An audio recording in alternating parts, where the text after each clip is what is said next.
Loan नहीं चुका पाना एक दीवानी मामला है, आपराधिक मामला नहीं है। इसमें आपको जेल नहीं होगी। आगे विस्तार से चर्चा करते हैं। यदि आप भी एक युवा उद्यमी हैं या फिर उद्यमी बनना चाहते हैं और आप लोन लेके बिजनेस व्यापार बड़ा करना चाहते हैं, तो लोन को लेकर बहुत सारे संशय मन में बने रहते हैं।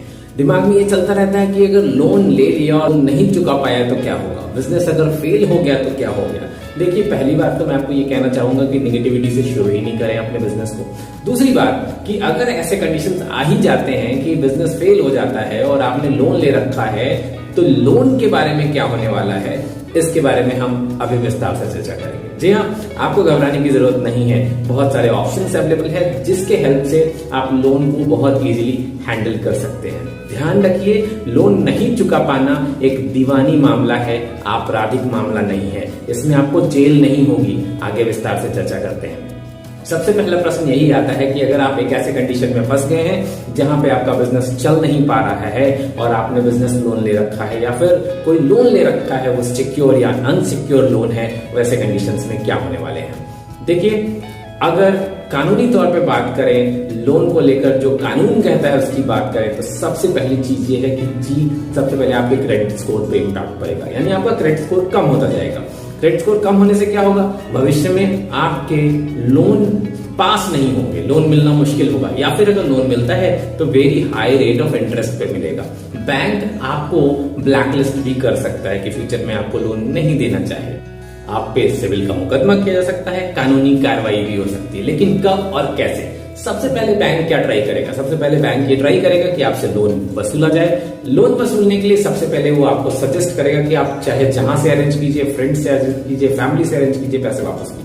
नहीं कर पाते हैं, नेक्स्ट ऑप्शन वो आपको दे सकते हैं कि आपने जो सिक्योर लोन लिया था उसके बदले जो आपने संपत्ति नामित करी थी, उन संपत्ति को बेच दीजिए, उससे जो पैसा निकलता है उससे लोन चुका दीजिए। लेकिन अगर ऐसे कंडीशन में जहां पे आप अपनी संपत्ति बेच के भी लोन नहीं चुका पाते हैं तो क्या होगा? वैसे कंडीशन में बैंक कानूनी सहारा ले सकता है, यानी आपके अगेंस्ट कोर्ट में अपील दर्ज कर सकता है कि एक व्यक्ति पैसा वापस नहीं कर रहा है। लेकिन ध्यान रखिए, सिर्फ कानूनी तौर पे केस कर देने से आप जेल नहीं जाएंगे।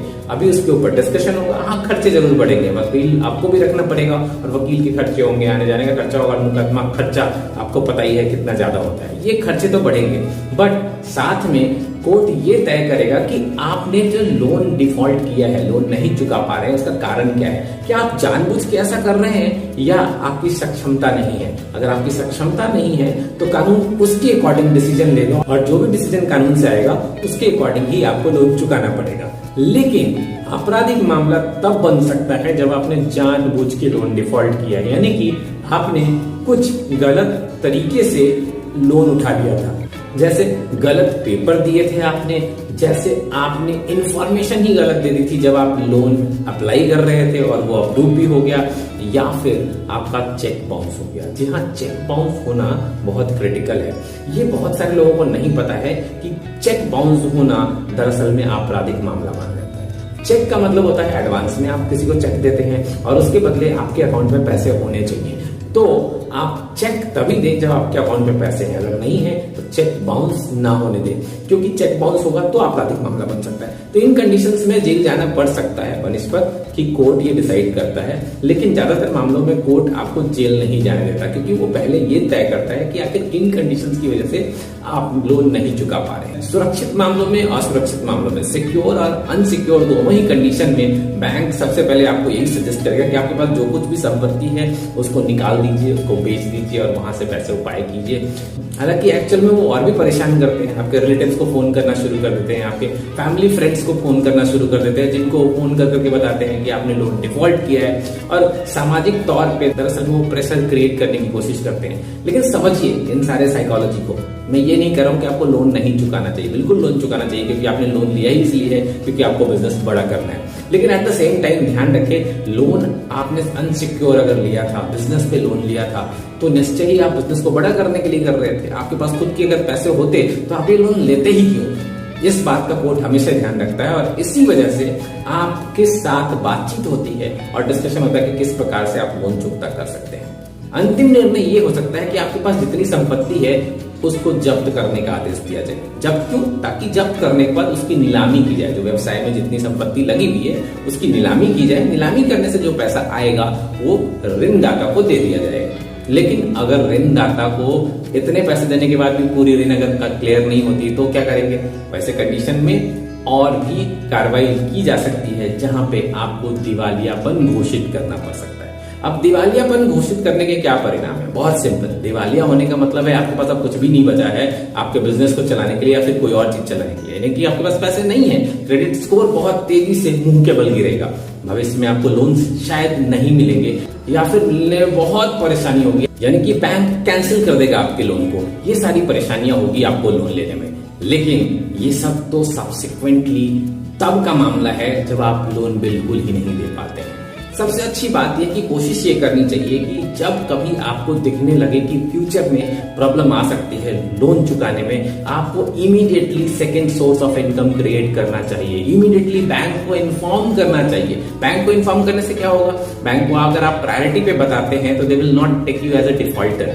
वो ऑफ कोर्स मानेंगे नहीं इनिशियली, लेकिन अगर आप निगोशिएट करते हैं कि आपको टाइम दिया जाए लोन चुकाने के लिए या फिर रेट ऑफ इंटरेस्ट में कुछ चेंजेस किए जाए या फिर टेन्योर में कुछ चेंजेस किए जाए ताकि कम अमाउंट आपको देना पड़े और धीरे धीरे आप लोन चुकता करते, तो ये सारी बातचीत हो सकती है बैंक के साथ। और ये निगोशिएशन होता है जब क्रेडिट वाले, जब एक्चुअली लोन देने वाले, रिकवरी वाले, कलेक्शंस वाले आपसे बातचीत करते हैं, तो ये सारे निगोशिएशंस होते हैं। तो आपको निगोशिएशन स्किल्स भी सीखनी पड़ेगी। एक्सपर्ट की राय लीजिए, जो इस फील्ड के एक्सपर्ट हैं उनसे परामर्श लीजिए, अपने साथ जोड़िए, वकील को जोड़िए, सीए को जोड़िए। वो सब आपको हेल्प कर सकते हैं लोन से बाहर निकलने में। और बेसिक जो कि हर किसी व्यक्ति को जानना चाहिए, लोन के नियमित डेट का ध्यान रखिए, समय पे लोन चुकाते रहिए। नहीं हो पा रहा है तो इंटीमेशन दीजिए ताकि आपका क्रेडिट स्कोर खराब नहीं हो।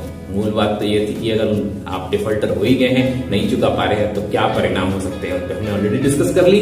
उम्मीद करता हूं इससे आपको बेसिक हेल्प तो जरूर मिल जाएगी लोन ना चुका पाने की स्थिति में क्या क्या परिणाम हो सकते हैं। और अधिक जानकारी के लिए मेरा पर्सनल एडवाइस तो यही होगा कि आप एक एक्सपर्ट से मिलिए। और एक्सपर्ट का मतलब सिंपल है, जो सर्टिफाइड है इन चीजों के लिए, जैसे सीए सर्टिफाइड लोग होते हैं, जैसे फाइनेंशियल एडवाइजर्स जिनको सेबी से ऑलरेडी मिला हुआ है सर्टिफिकेट, वो एक सर्टिफाइड एडवाइजर्स होते हैं। लोन से रिलेटेड वकील, लॉयर्स जो इन तरह के केसेस को हैंडल करते हैं, उनसे बात कीजिए, because they have the license to handle this situations and they can always help you better according to your current situation. मैंने जो इस वीडियो में बताया है वो दरअसल में बेसिक्स है जो कि ओवरऑल सिनेरियो को ध्यान में रखते हुए बनाए गए, लेकिन आपकी करंट सिचुएशन क्या हो सकती है वो समय पे तय होगा और उस समय का कानून क्या रहेगा उस पे तय करेगा। तो आपसे एक रिक्वेस्ट बेसिक जरूर है कि आप निश्चित ही एक एक्सपर्ट से सलाह जरूर लीजिए। उम्मीद करता हूं ये वीडियो आपको हेल्प करेगा। मिलता हूं ऐसे ही बेहतरीन वीडियो में एक बार फिर से, तब तक के लिए आपको नमस्कार। आपको ये वीडियो कैसी लगी कमेंट बॉक्स में लिख के बताइए। अगर आप ऐसे ही बेहतरीन वीडियो चाहते हैं फाइनेंस पे, एजुकेशन से या किसी भी क्षेत्र से रिलेटेड जिसमें आपका इंटरेस्ट है, तो उसे कमेंट बॉक्स में लिख के बताइए। हमारी कोशिश रहेगी कि उसे अगले 24 घंटों के अंदर आपके लिए बेहतरीन वीडियो के रूप में प्रस्तुत किया जाए। अगर आप मेरे चैनल पे पहली बार आए हैं तो प्लीज सब्सक्राइब करना मत भूलिएगा, इससे मुझे प्रोत्साहन मिलता है। वीडियो पसंद आया हो तो लाइक कीजिए। साथ में आपसे एक रिक्वेस्ट है कि इस वीडियो को कम से कम एक ऐसे व्यक्ति के साथ शेयर कीजिए जिनके बारे में सोच के आपको लगता है कि ये वीडियो उनके लिए हेल्पफुल हो सकता है। ध्यान रखिए, आपके एक वीडियो शेयरिंग से न जाने कितने लोगों की जिंदगी बदल सकती है। मिलता हूं ऐसे ही बेहतरीन वीडियो में एक बार फिर से, तब तक के लिए आपको नमस्कार, जय हिंद, वंदे मातरम।